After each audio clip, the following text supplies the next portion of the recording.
Hello friends, आज हम continue करने जा रहे हैं NCERT book series class 6 geography chapter number 5 major domains of the earth, जो हेल्पफुल रहेगा आपके कॉम्पिटिटिव एग्जाम्स के लिए UPSC, state PCS, BPSC teacher, SSC, railways and so on various competitive exams. So let's start. Major domains of the earth के major domains की बात की जा रही है। ठीक है, फर्स्टली हम देखते हैं लिथोस्फीयर, एटमॉस्फेयर और हाइड्रोस्फीयर क्या है। लिथोस्फीयर, एटमॉस्फेयर और हाइड्रोस्फीयर ये हमारे 3 मेजर डोमेन्स हैं। थोड़ा सा ये देख लेते हैं। ग्रीक लैंग्वेज में क्या होता है, lithos means stone, atmos means vapour and hydro means water and bios means life. आप रिलेट करिए, lithosphere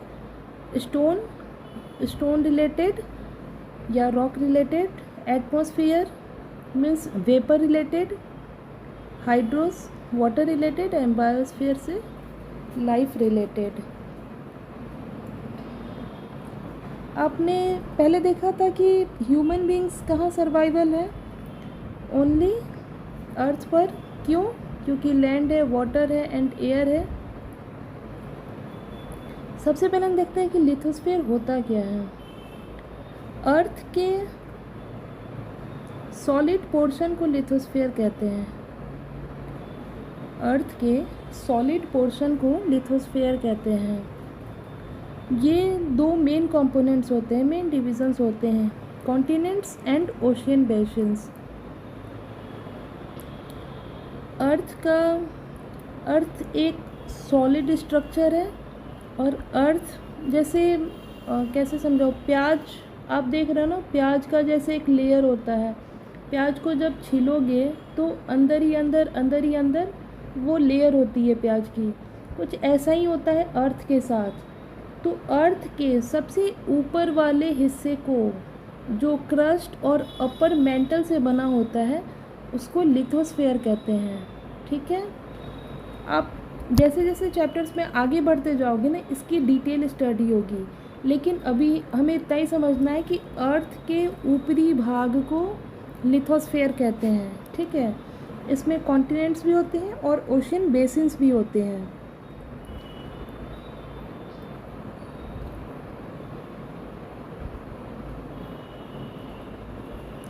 the highest mountain peak Mount Everest is 8,848 metre above the sea level and greatest depth of meters 11,022 meter is recorded at Mariana Trench, Pacific Ocean. Depth of sea is much more than the highest point of Mount Everest.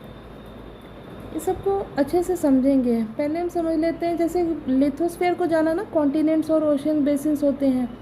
तो continents कितने होते हैं? Continents 7 होते हैं। कौन कौन से? Asia, Africa, North America, South America, Antarctica, Europe and Australia. चलते हैं, हम एक इमेज पे हैं। See, this is the world map of continents. आप लिथोस्फीयर देखिए, ये जितने भी लैंड मासेस हैं ना, दिस वन, ये लैंड मासेस, ये लिथोस्फीयर तो है ही। और ये वाटर लेवल के नीचे में जो क्रस्ट और मेंटल हुआ ना, अपर मेंटल अर्थ का, वो भी लिथोस्फीयर का पार्ट होता है। हाइड्रोस्फीयर क्या हुआ? ये पानी का हिस्सा। ठीक है, हाइड्रोस्फीयर ये जितने वाटर्स हैं वो हैं। इसके साथ साथ आइस ग्लेशियर, आइस शीट्स, वो भी क्या है? हाइड्रोस्फीयर का हिस्सा है। एटमॉस्फेयर क्या है? जितने भी गैसेस हैं वो सारे एटमॉस्फेयर का है हिस्सा। लेट्स सी, अब सारे कॉन्टिनेंट्स की बात करते हैं। जैसे Asia, Africa, North America, South America, Australia, Antarctica and Europe. ये क्या है? 7 कॉन्टिनेंट्स हैं। अगर लार्जेस्ट टू स्मॉलेस्ट की बात की जाए तो सबसे नंबर 1 में आता है एशिया, मतलब एशिया सबसे बड़ा कॉन्टिनेंट है एरिया के अकॉर्डिंग। ठीक है, अफ्रीका दूसरे नंबर पे, तीसरे नंबर पे नॉर्थ अमेरिका, चौथे नंबर पे साउथ अमेरिका, 5वें नंबर पे अंटार्कटिका, 6ठे नंबर पे यूरोप और 7वें नंबर पे ऑस्ट्रेलिया। ये है सीरीज़ सबसे बड़ा एशिया, फिर अफ्रीका, फिर नॉर्थ अमेरिका, फिर साउथ अमेरिका, फिर अंटार्कटिका, फिर यूरोप एंड देन ऑस्ट्रेलिया। ये तो ही बात कॉन्टिनेंट्स के साइज़ की। अब जानते हैं कुछ खास इसमें क्या क्या है। सबसे बात करते हैं पहले एशिया की, ठीक है। एशिया में आप ये देखिए यूराल माउंटेन्स क्या होता है ना, एशिया और यूरोप को अलग करता है। एशिया यहाँ, यूरोप और यहाँ, इसको यूराल माउंटेन्स अलग करता है। कैस्पियन सी यहाँ है जो सब बहुत बड़ी है, सब दुनिया की सबसे बड़ी झील है, खारे पानी की झील है।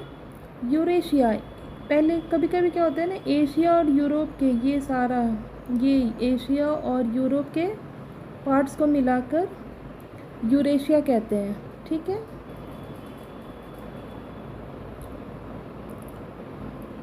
One by third area of earth है एशिया, क्या है, 1/3 एरिया है अर्थ का, इतना बड़ा है एशिया, ठीक है। ट्रॉपिक ऑफ कैंसर यहाँ से क्रॉस होती है, देखिए ट्रॉपिक ऑफ कैंसर यहाँ है ना, एक मिनट, ये देखिए ट्रॉपिक ऑफ कैंसर यहाँ से हो रहा है ना, क्रॉस हो रहा है, ये एशिया से क्रॉस होता है। यहाँ देखिए आप, इंडिया से भी क्रॉस हो रहा है, ये इंडिया है हमारा प्यारा भारत, यहाँ से भी क्रॉस हो रहा है। अब बात करते हैं अफ्रीका की है। अफ्रीका में क्या है, सुएज कैनल, ये देखिए एशिया और अफ्रीका को अलग करती है सुएज कैनल, मानव निर्मित है, नहर है। ये ट्रॉपिक ऑफ कैंसर, इक्वेटर और ट्रॉपिक ऑफ कैप्रिकन, ये तीनों क्रॉस होते हैं किससे, अफ्रीका से। ये इसकी बहुत बड़ी खासियत कह लीजिए कि अफ्रीका से ट्रॉपिक ऑफ कैंसर, इक्वेटर और कैप्रिकन तीनों क्रॉस होते हैं। Sahara desert, world's biggest desert, Sahara desert कहाँ है, अफ्रीका में। Nile river, world's longest river, world की लॉन्गेस्ट रिवर नील रिवर कहाँ है, अफ्रीका में। एटलस माउंटेन्स है, ये देखिए सहारा हो गया, नील हो गया। अब बात करते हैं हम नॉर्थ अमेरिका की।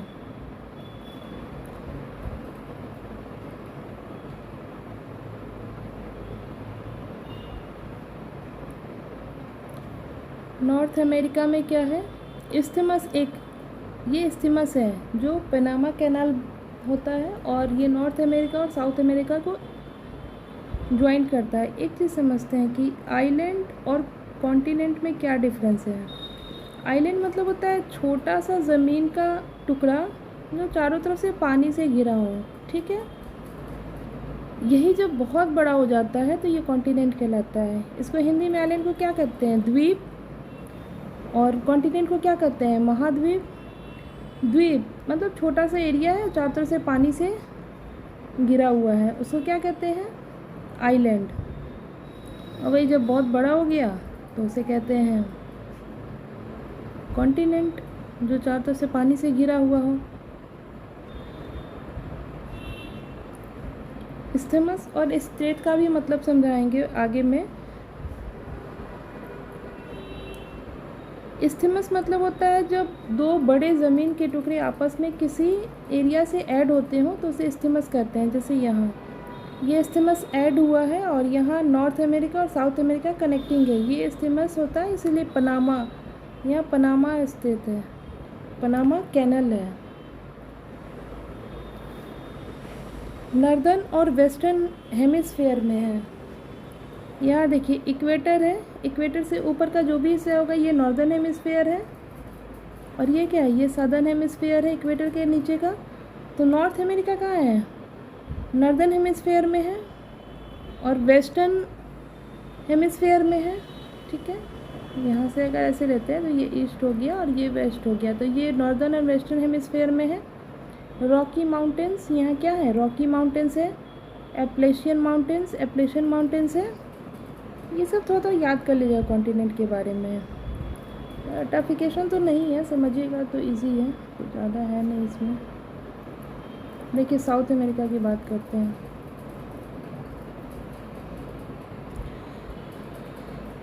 साउथ अमेरिका सदर्न हेमिस्फीयर में है, बहुत ज़्यादा हिस्सा सदर्न हेमिस्फीयर में, हालांकि ये इक्वेटर है, कुछ हिस्सा आपका इक्वेटर से ऊपर भी जा रहा है। एंडीज़ माउंटेन्स है यहाँ, ये देखिए एंडीज़ माउंटेन्स। अमेज़न रिवर है जो वर्ल्ड की लार्जेस्ट रिवर है। अब थोड़ा अमेज़न और नील में अंतर समझ लेते हैं। अमेज़न रिवर है जो साउथ अमेरिका में है, ये लॉन्गेस्ट रिवर है, सॉरी लार्जेस्ट रिवर है।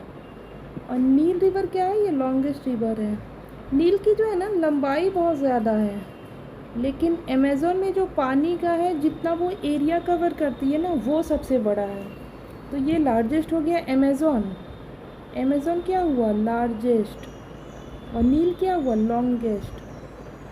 इसकी लेंथ तो ज़्यादा है बट इसका जो पानी कैप्चर का होता है स्पेस वो ज़्यादा नहीं है, जबकि अमेज़न बेसिन बहुत बड़ा है। वो जो एरिया कवर करता है ना उसका पानी वो बहुत ज़्यादा है, इसलिए उसको लार्जेस्ट कहते हैं। ठीक है, क्लियर हुआ अमेज़न और नील या नाइल। अब बात करते हैं अंटार्कटिका की। अंटार्कटिका कॉन्टिनेंट, ये देखिए सदर्न हेमिस्फीयर में है टोटली। साउथ पोल इसके बिल्कुल बीचों बीच है, साउथ पोल। ठीक है, थिक आइसिड्स है, मोटी मोटी आइसिड्स होती हैं साउथ पोल के हैं बिल्कुल। क्यों, क्योंकि सनराइज बहुत स्लैंटिंग आती है। यहाँ पे बहुत सारे रिसर्च स्टेशंस है, जैसे इंडिया का मैत्री और भारती भी है। ठीक है, यूरोप ये रहा।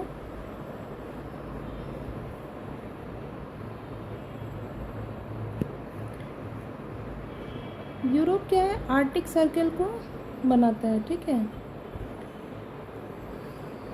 आर्कटिक सर्कल को यूरोप ऐसे ऐसे बन रहा है ना। यूरोप एक पेनिनसुला टाइप का है। पेनिनसुला मतलब होता है 3 तरफ से घिरा हुआ, 1 2 और 3। जैसे इंडिया का ये सदर्न इंडिया क्या है, ये साउथ इंडिया है ना। साउथ इंडिया एक पेनिनसुला है क्योंकि 3 तरफ से पानी से घिरा हुआ है, 1 2 और 3। जबकि आइलैंड और कॉन्टिनेंट क्या होते हैं, मोस्टली चारों तरफ से पानी से घिरे रहते हैं। यूरोप एक पेनिनसुला कॉन्टिनेंट टाइप का है। ठीक है, एल्प्स पर्वत है, इधर में मेडिटेरियन सी है राइट साइड में, ये रेड सी हो गई। ऑस्ट्रेलिया क्या है, स्मॉलेस्ट कॉन्टिनेंट है। ठीक है, इसे आइलैंड कॉन्टिनेंट भी कहा जाता है क्योंकि वो बहुत छोटा है। सदर्न हेमिस्फीयर में है टोटली। ये देखिए इस्थमस। इस्थमस मतलब क्या है, a narrow strip of land joining 2 land masses. एक बड़े लैंड मास को, 2 बड़े लैंड मास को जो ज्वाइन कर रहा है ना उसको इस्थमस कहते हैं। जैसे नॉर्थ अमेरिका और साउथ अमेरिका कनेक्टिंग पॉइंट क्या कर रहा है, इस्थमस। वही स्ट्रेट किसको कहते हैं, स्ट्रेट क्या होता है, 2 बड़े वाटर बॉडी को ऐड करता है। इधर में सपोज करिए इंडियन ओशियन है और इधर में बे ऑफ बंगाल है, दोनों का कौन सा वो स्ट्रेट कर रहा है। Strait is a narrow passage of water connecting 2 large water body like seas and oceans, उसको स्ट्रेट कहते हैं। तो स्ट्रेट और इस्थमस में अंतर पता चला। हाइड्रोस्फीयर क्या है, हाइड्रोस्फीयर वही पानी का वो हिस्सा, अर्थ का वो हिस्सा जो पानी से भरा हुआ है। अर्थ को ब्लू प्लैनेट क्यों कहते हैं, because of water. 71% of earth is covered with water and 29% is land. 29% land का हिस्सा जहाँ के 71% क्या है, पानी है। इसमें 97.5% जो है वो ओशियंस में है। ओशियन मतलब क्या है, सॉल्टी है, जो पीने के लायक या हमारे डेली यूज़ के लिए नहीं है। फ्रेश वाटर कितना है, 2.5%। फ्रेश वाटर में भी कौन से कितने हैं ये पता चल जाएगा। आइसशीट्स और ग्लेशियर में सबसे ज़्यादा पानी है ओशियन के अलावा। फ्रेश वाटर की बात की जाए तो a very small percentage is available as fresh water for human. Hence despite being a blue planet we face a shortage of water. आपने देखा 97.5% क्या है, ओशियन में है। ओनली 2.5% है वो है फ्रेश वाटर है। उसमें भी आप जब कैलकुलेट देखेंगे ना तो 0.0001 या 2% ऐसे होता है जो हमारे डेली यूज़ के लिए फ्रेश वाटर अवेलेबल होता है। Oceans is a part of hydrosphere. Ocean is a part of hydrosphere. सिर्फ हाइड्रोस्फीयर ओशन नहीं है, ओशन ही हाइड्रोस्फीयर नहीं है। हाइड्रोस्फीयर में सब आता है, आइस शीट आते हैं, ग्लेशियर आता है, सब कुछ आता है, ठीक है। ओशियन एक पार्ट है, सिर्फ वही नहीं है।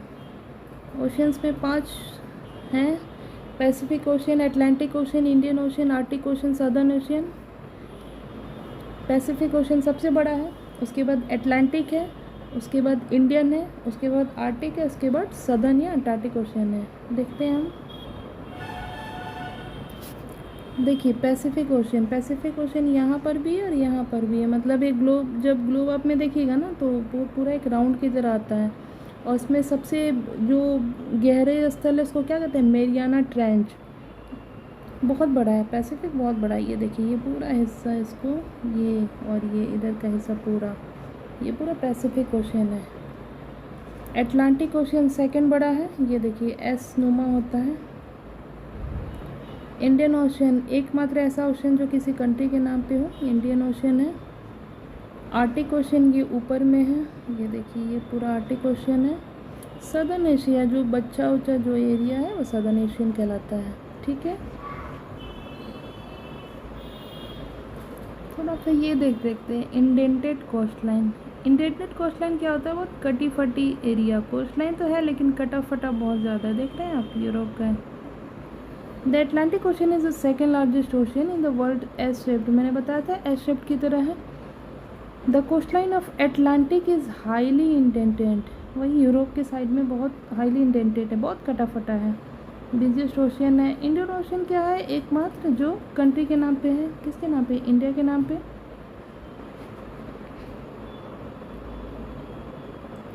अब बात करते हैं एटमॉस्फेयर की। एटमॉस्फेयर मतलब वायुमंडल। आपके अर्थ पे एक लेयर ऑफ गैस है, ठीक है। आप गैसेस के बिना सर्वाइव नहीं कर सकते हैं, स्पेशली ऑक्सीजन, ठीक है। बिना ऑक्सीजन का सर्वाइवल पॉसिबल ही नहीं है। उसके लेयर्स होते हैं अलग अलग। Troposphere, stratosphere, mesosphere, thermosphere, exosphere. जैसे जैसे आप क्लास में आगे बढ़ेंगे ना, ये फिर हम देखेंगे कि ट्रोपोस्फेयर कितने किलोमीटर से कितने किलोमीटर होता है, इसकी क्या खास बात होती है। यहाँ एरोप्लेन्स हैं तो एरोप्लेन्स कहाँ उड़ते हैं, ये हॉट बैलून्स, रॉकेट्स कहाँ उड़ते हैं, सैटेलाइट्स कहाँ, ये सब हम आगे देखेंगे। लेयर कौन से कितनों किलोमीटर पे होता है, ये सब आगे हम चीज़ों को बताएंगे। बस आप अभी ये देखिए कि the atmosphere extends up to height of about 1600 kilometre, यानी 1600 किलोमीटर की ऊंचाई तक हमारा क्या है, एटमॉस्फेयर है। 5 लेयर्स है, कौन कौन से, ट्रोपोस्फेयर, स्ट्रेटोस्फेयर, मेसोस्फेयर, थर्मोस्फेयर और exosphere. The atmosphere is composed mainly of nitrogen and oxygen. सबसे ज़्यादा नाइट्रोजन ऑक्सीजन है जो 99% बनाता है, 78% नाइट्रोजन एंड 21% ऑक्सीजन है।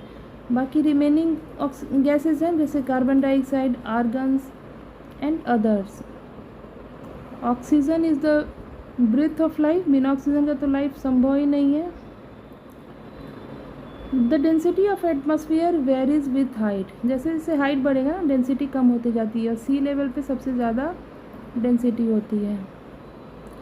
ऐसा नहीं है, बहुत सारे स्टेप जैसे हर एक लेयर बताए ना, उसमें भी अलग अलग डेंसिटी होती है, वो हम आगे देखेंगे। High climbers experience problems in breathing due to this decrease in the density of air.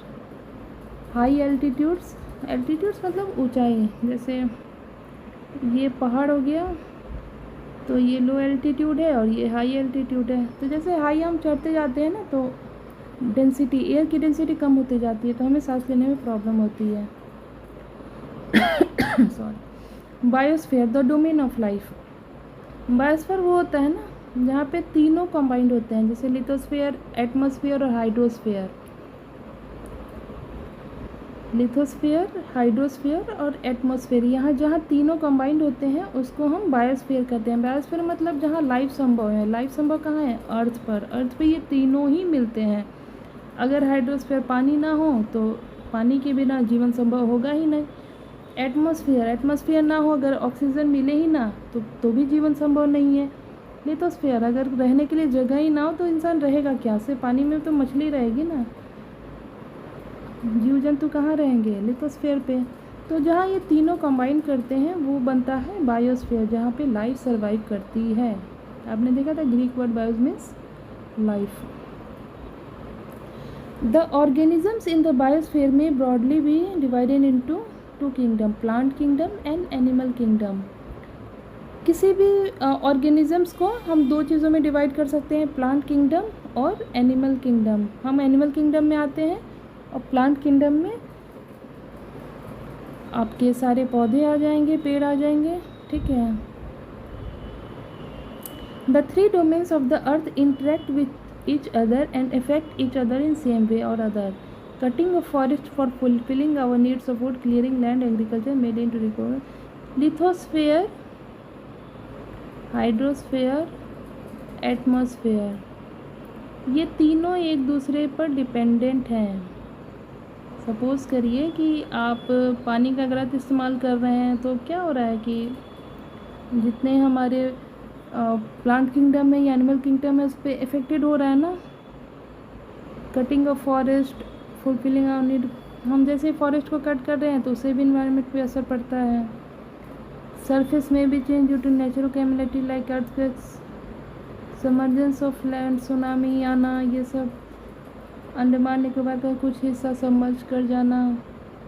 Emission of industries, thermal power plants and vehicles pollute the air. जो एमिशंस निकलते हैं इंडस्ट्री से, थर्मल पावर प्लांट से, वो air को pollute करते हैं। Carbon dioxide की वजह से क्या होती है? ग्लोबल वार्मिंग होती है। कार्बन डाइऑक्साइड बढ़ता है तभी तो ग्लोबल वार्मिंग होती है ना। और भी रीजन्स होते हैं लेकिन मेनली कार्बन डाइऑक्साइड ही होता है। इट मीन्स क्या है कि हमें बैलेंस बनाना चाहिए लिथोस्फीयर, एटमॉस्फेयर और हाइड्रोस्फीयर में, तभी बायोस्फीयर पर अच्छे से सर्वाइवल हो पाएगा।